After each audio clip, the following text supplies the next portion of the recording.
And now back to our breaking news on Prince Harry and his wife Meghan reportedly being involved in a, quote, near catastrophic car accident with paparazzi last night in New York City. At this time, we are told, at least we're not aware of any injuries to Harry, Meghan, or her mother. And according to Reuters, as we're learning more about just the circumstances of this incident happened yesterday after Meghan and Harry attended an award ceremony in New York.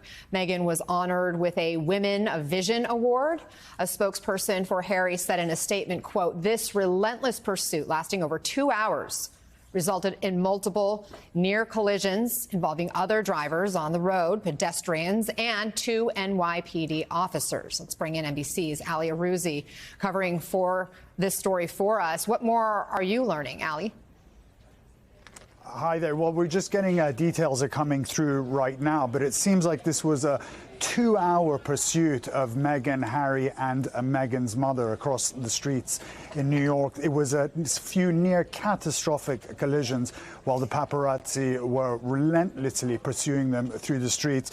We're learning that there were as many as 6 blacked out vehicles involved in this pursuit of the couple, and the couple accepted a heightened level of attention when they're in the public, but this, they say, was just an unacceptable amount of intrusion into their lives and into their safety. A statement from a spokesman for the couple said last night the Duke and Duchess of Sussex and Mrs. Ragland were involved in a near catastrophic car crash at the hands of a ring of a highly aggressive paparazzi. And of course that brings up memories of Prince Harry's late mother, Princess Diana, who was relentlessly pursued by the paparazzi, and that all culminated in that fatal car crash in Paris. So this is obviously a very sore subject for them, and we know how Prince Harry is very keen on his privacy for himself, his wife, and his family, and he's been a champion of keeping the media at bay to keep some of his own privacy. And you know, we've seen him in a court case in London just recently against some of the tabloids here because they were so intrusive in his life, and this all goes into that complaint that he has with the media. Most of the complaint with the media here in the UK, but obviously that is also being recreated in the United States, where he's being pursued relentlessly as he's such a figure. But that's all we have right now. We haven't directly gotten a statement from Harry's spokesperson. We're waiting from that, and when we do get that, we will bring that to you. But obviously, from everything we're hearing, this was a very close call last night that involved a near catastrophic accident. You know, it was pretty bad as it is, but it could have been a lot worse. Thankfully, nobody was hurt or there were no fatalities. And as far as you understand, Ali, I know you don't have a lot of information. We're still trying to get all of the details ourselves, but was there an actual car accident, or was this just a car chase that involved a lot of close calls? From what we understand, it involved a lot of close calls. It was a pursuit over 2 hours, and there was a near collision from what we understand. So I don't think there was actually an actual accident that happened or anybody was physically hurt, and that's why they're calling it a very close call.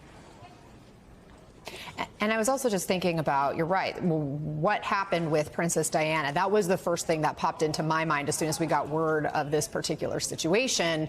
Do you know if there have been any new protections put in place to try to avoid a similar fate?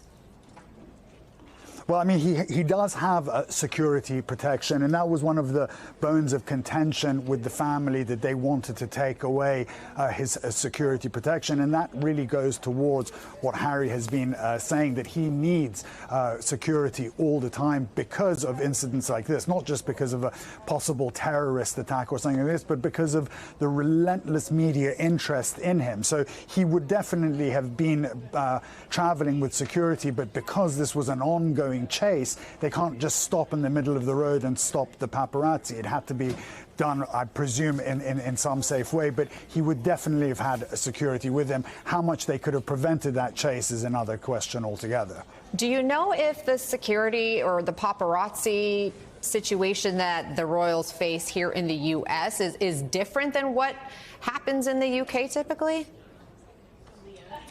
Yeah, I mean, look, it's not going to be as intensive as it is here. Obviously, they're based here in the UK, so there's an awful lot of media attention around them. Now, obviously, Harry and Meghan are big celebrities in the States, and there's a lot of interest in their lives there. But I don't think they're so relentlessly pursued as they are here in the UK, and that's one of their bones of contention. I mean, that's why Harry is suing one of the big tabloid newspapers here, saying because they don't allow them any privacy in their lives, or anybody who's involved in their lives. You know, they say that, you know, anybody he's had a relationship with, that person, all of their friends and family come under intense scrutiny from the media here, and that's just not the case in the United States. There's an interest in their lives and they move on, but they're not just relentlessly pursued as they are here. And that's been the case for Harry since he's been a young boy in this country, since we saw pictures of him behind his mother's coffin. There's been intense media interest in him there,